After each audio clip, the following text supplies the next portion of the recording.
This is how a car sounds when it has bad compression. It does not sound bad, but the compression is bad. I will show you how to quickly check for compression.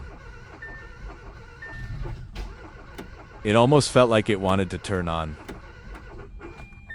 This is another closer view of how it sounds.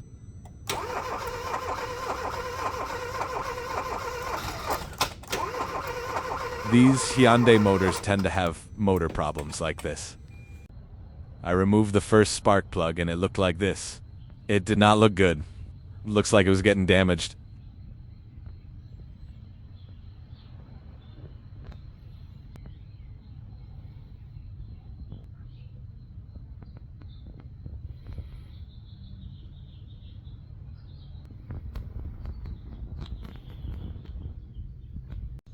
The first cylinder I tested measured around 138 psi.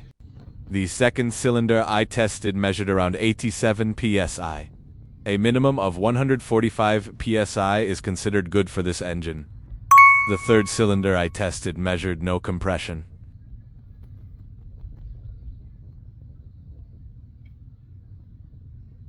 The last cylinder I tested measured no compression as well. If you like this video, give it a like.